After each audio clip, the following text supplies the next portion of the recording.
पिछले लेक्चर में हमने ग्रेडियंट के बारे में पढ़ा था और इस लेक्चर में हम शैडो इफेक्ट के बारे में पढ़ेंगे।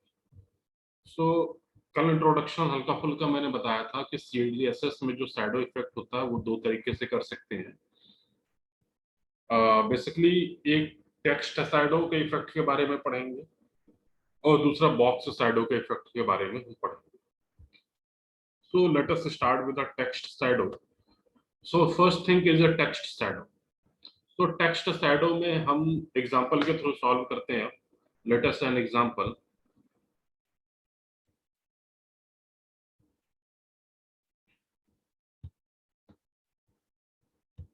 This one is our notepad और इस नोटपैड में हम टेक्स्ट को सॉल्व करेंगे।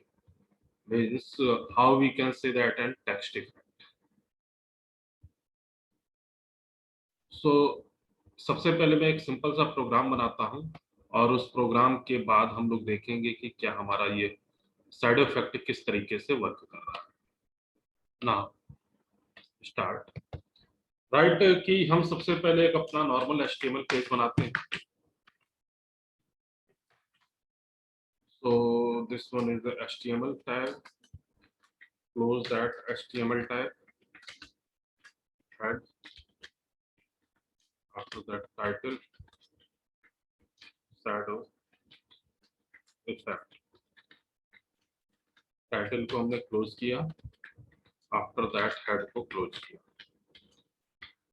And then we take body and close that body tag also। अब मैं बॉडी के अंदर ही CSS बना रहा हूं। so we need a tag called style and close that tag also। inside this suppose that I want to write a heading h1 और इस h1 में हमें CSS अप्लाई करना है। so we take h1 properties and values of this h1, then like as we want to say that text shadow। so text dash shadow, this one is the property and next column then values। suppose that write values 2 pixels। मैं जो shadow effect देखना चाहता हूँ वो 2 pixels का देखना चाहता हूँ, उसकी थिकनेस 2 पिक्सल हो।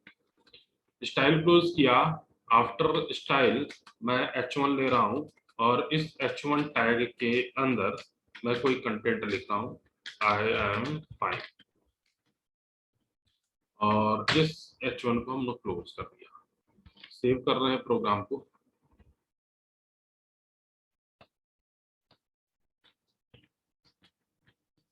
shadow.html नाम से सेव किया।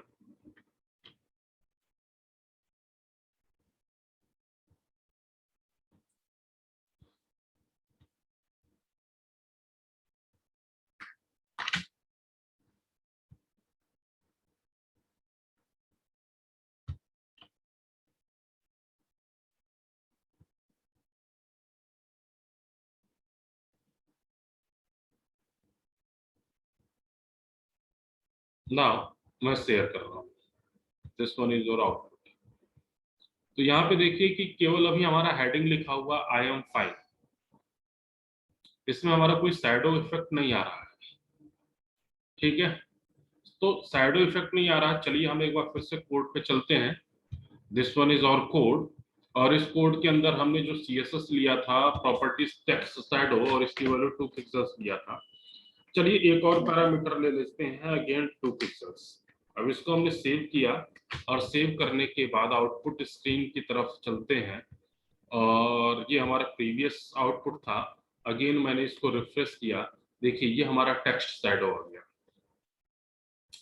I am fine. और इसके बाद पहला तो थिकनेस था, हेडिंग का थिकनेस 2 पिक्सल्स है। देन दूसरा जो 2 पिक्सल्स लिया है वो इसकी शैडो है। ठीक, so with the help of this we can find, we can create a shadow effect of any text।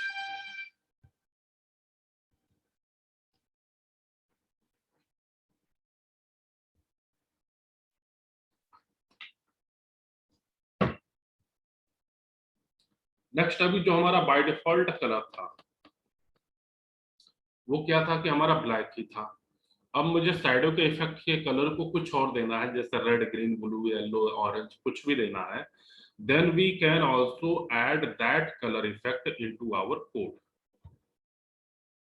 तो जहां पे हमने सीएसएस बनाया है, टेक्स्ट शैडो 2 पिक्सल्स 2 पिक्सल्स, इसके बाद मैं कलर का नाम दूंगा like as we want to say the shadow will be red colour. तो इसको हमने सेव किया, और सेव करने के बाद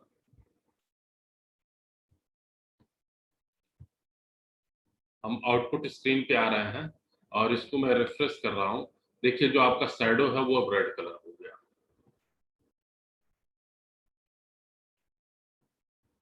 फाइन। तो इस तरीके से शैडो के कलर को हम चेंज कर सकते हैं, जो भी कलर हम चाह रहे हैं।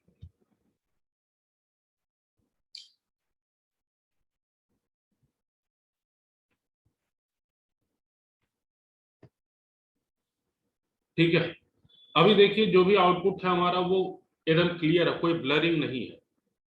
अगर मैं शैडो में ब्लर इफेक्ट डालना चाह रहा हूं, अगर हम शैडो में ब्लर इफेक्ट डालना चाह रहे हैं, तो उस केस में हमें एक और तीसरा पैरामीटर लेना पड़ेगा कि कितने का ब्लरिंग हम करना चाह रहे हैं, कितने पिक्सल को ब्लर करना चाह रहे हैं। तो इस केस में जहां पे आपका टेक्स्ट शैडो लिखा हुआ है, पहला तो हेडिंग की थिकनेस हो गई, दूसरा आपका 2 पिक्सल शैडो हो गया, और तीसरा ब्लर करने के लिए, तो ब्लर करने के लिए मैंने तीसरा पैरामीटर लेना पड़ेगा और उसके भी पिक्सल्स को डिफाइन करना पड़ेगा। सो this one show the blurring effect. इसके प्रोग्राम को हमने सेव किया, और सेव करने के बाद आउटपुट स्क्रीन पे आए, और इसको मैंने रिफ्रेश किया। Now this one is the blur effect. Clear? तीनों चीजें क्लियर हैं अभी तक?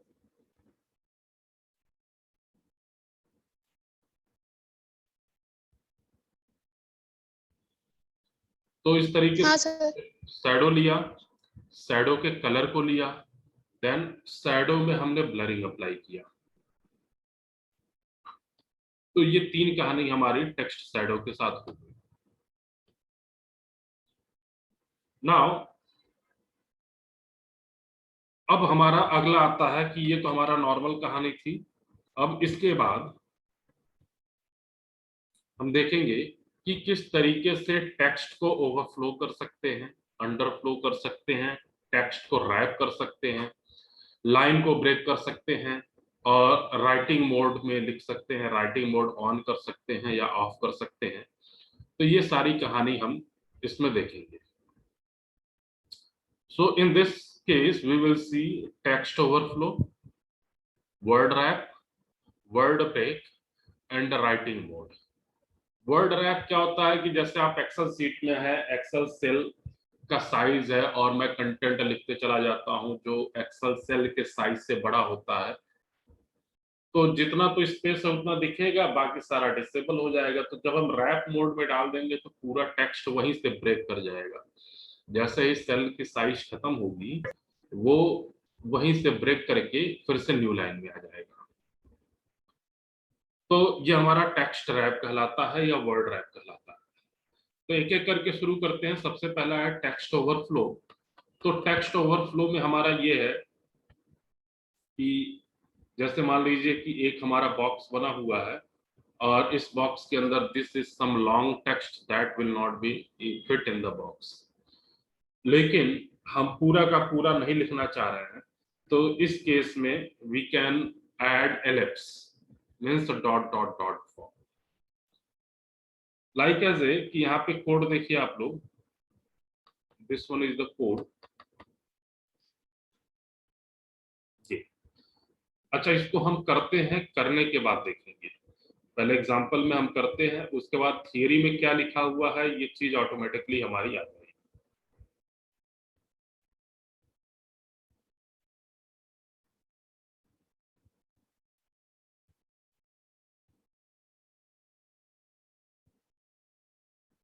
तो चलते हैं।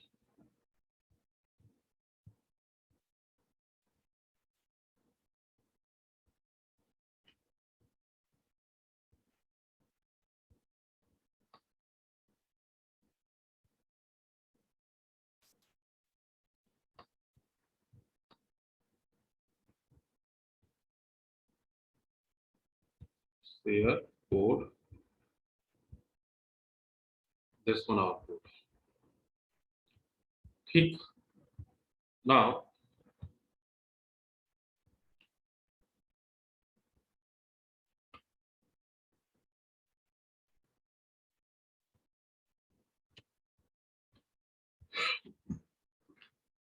इसमें मैं इस h1 को हटा देता हूं और दिस वन h1 इसको भी हटा दिए। ये स्टाइल टाइप स्टाइल, इसके अंदर हम रैप वाला या टेक्स्ट के इफेक्ट वाला कॉन्सेप्ट देखते हैं, टेक्स्ट ओवरफ्लो का।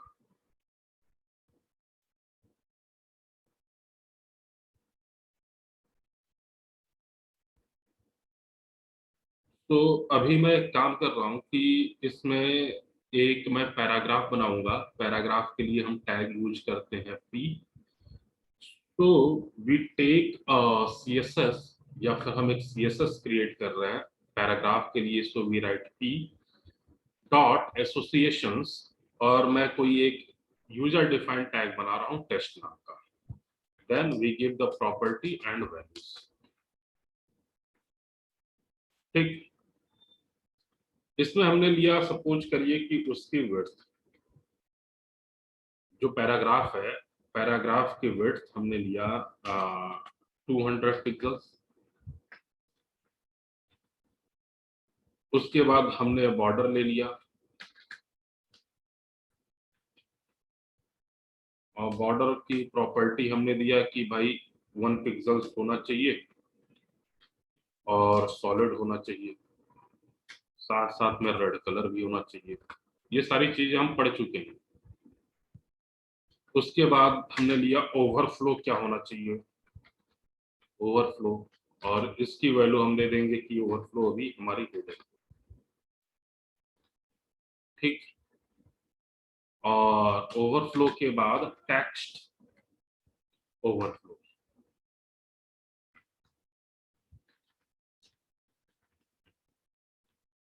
और ये हमारा कैसा टेक्स्ट ओवरफ्लो क्लिपिंग कर जाए, मींस क्लिप को ब्रेक क्लिप। ठीक, अब ये हमारा था पूरा सीएसएस। स्टाइल को हमने बंद कर दिया। अब बॉडी के अंदर आते हैं और इसके अंदर सपोज करिए कि मैं एक हेडिंग लिखता हूँ। क्योंकि हेडिंग हमारे कोई सीएसएस अप्लाई नहीं किया है, इसलिए हेडिंग जो होगा वही होगा। So text overflow property. ठीक है, इस हेडिंग को हमने बंद किया। Again we take paragraph.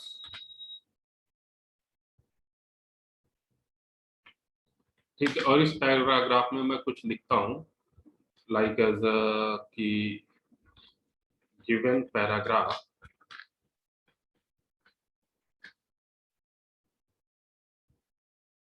contain a lot of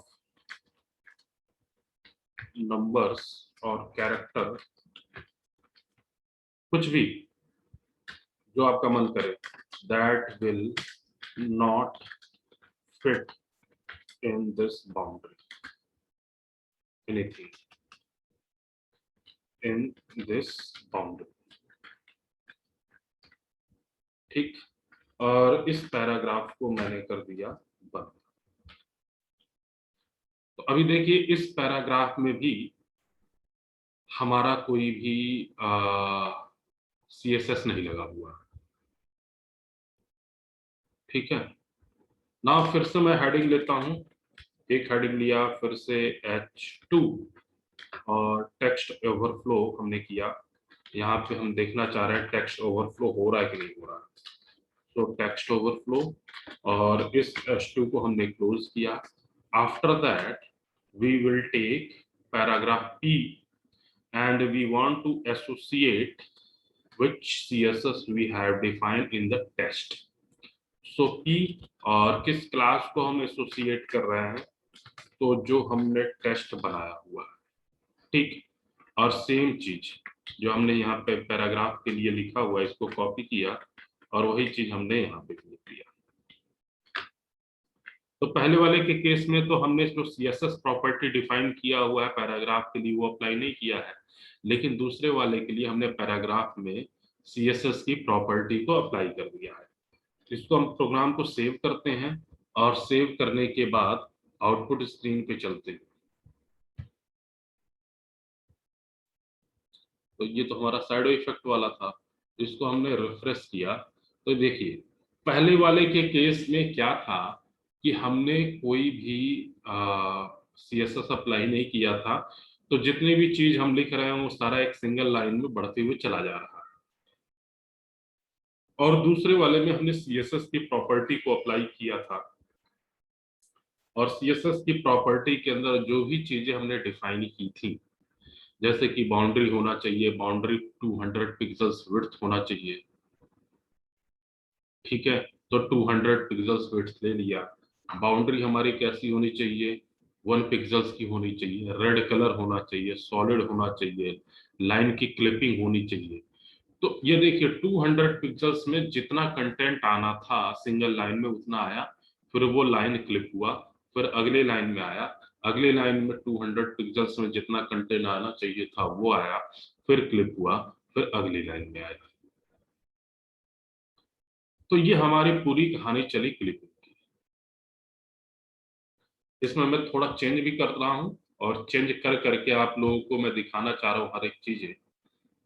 तो आते हैं कोड पे। यहाँ पे देखिए हमने 200 पिक्सल्स लिया हुआ था, यहाँ पे मैं 400 पिक्सल्स कर देता हूँ। तो अब इसलिए अभी जो आउटपुट में आपका 3 लाइन था वो 3 लाइन से कम हो जाएगा। और बॉर्डर यहाँ पे 1 पिक्सल्स की जगह मैं 10 पिक्सल्स कर देता हूँ, सॉलिड की जगह पे मैं डॉटेड कर देता हूँ, और रेड की जगह पे ब्लू कर देता हूँ। Overflow hidden text overflow clip, इसको मैंने सेव किया, और सेव करने के बाद जब हम आउटपुट स्क्रीन पे जाएंगे तो जो भी हमने चेंज किया हुआ है उसका इफेक्ट दिखेगा। देखिए अब 400 पिक्सल ले लिया, डॉटेड बाउंड्री हुई, और कलर ब्लू हो गया। सो this one is the case which is in the text overflow condition.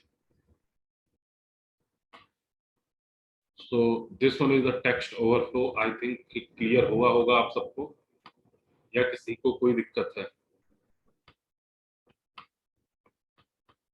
बताइए।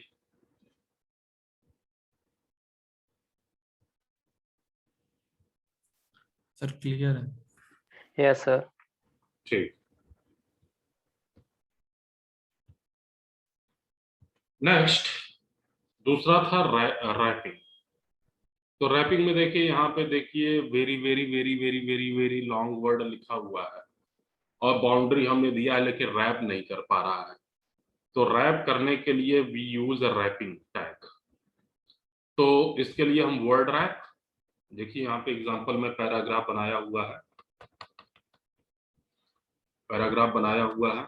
तो इसमें हमने क्या किया कि वर्ड रैप अप्लाई कर दिया, तो वो हमारा वर्ड रैप ले लिया। सो वर्ड रैप प्रॉपर्टी, और इसकी वैल्यू क्या है, ब्रेक वर्ड। इतना चीज तो कम से कम आपको याद ही रखना पड़ेगा कि how we apply word rap.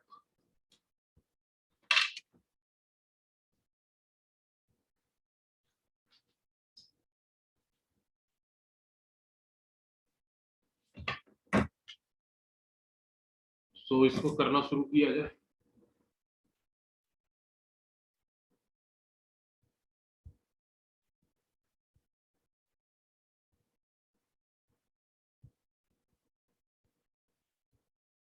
One minute.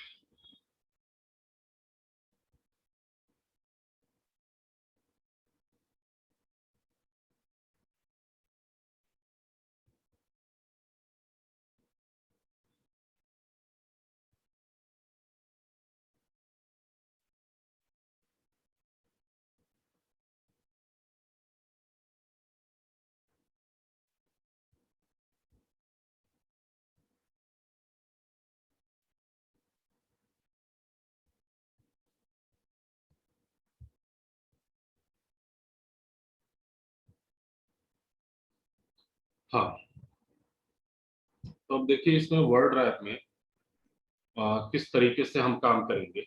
तो लेट अस एग्जांपल,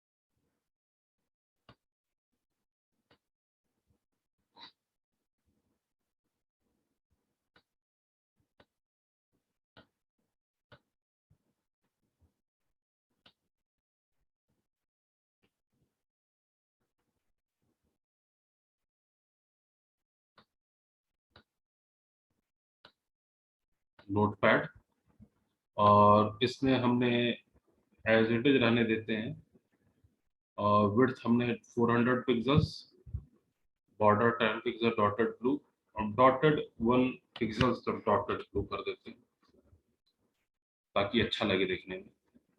और इन दोनों को हटा करके मैं कर देता हूँ word wrap. Word wrap colon property break dash word. ठीक, तो ये हमारा हुआ। अब इसमें हमने पहले पैराग्राफ में वही रखा, और दूसरे पैराग्राफ में हमने कुछ पहले पैराग्राफ में हमने सीएसएस अप्लाई नहीं किया, जबकि दूसरे पैराग्राफ में हमने सीएसएस अप्लाई कर दिया। सो इस केस में हम प्रोग्राम को सेव करते हैं और प्रोग्राम को रन करते हैं। So output screen, this one, और आउटपुट स्क्रीन, इसको मैं रिफ्रेश करता हूँ तो यहाँ पे देखिए the given paragraph contain a lot of number of character that will not fit in this boundary, और यहाँ पे उसने रैप कर दिया। तो रैप करने के बाद आपकी ये कंडीशन आ गई। तो जो हमने टेक्स्ट ओवरफ्लो वाली कंडीशन देखा था और रैप वाली कंडीशन देखा था, दोनों नियर अबाउट सेम, दोनों में कोई ज्यादा फर्क नहीं है, दोनों नियर अबाउट, अधिकतर चीजें दोनों में सेम है।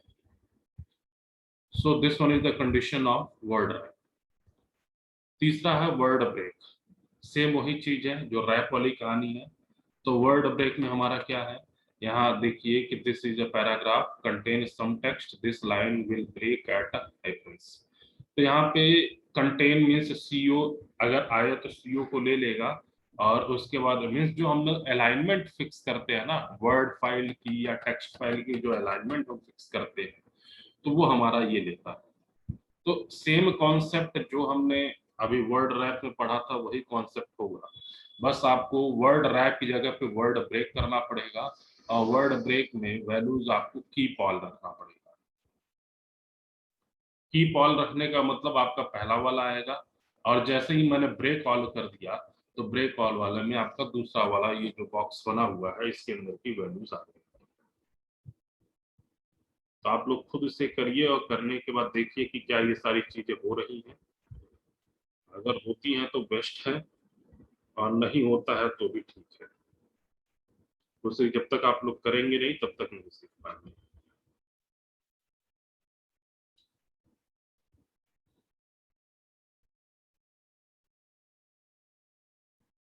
तो आज का लेक्चर यहीं तक रहने देते हैं।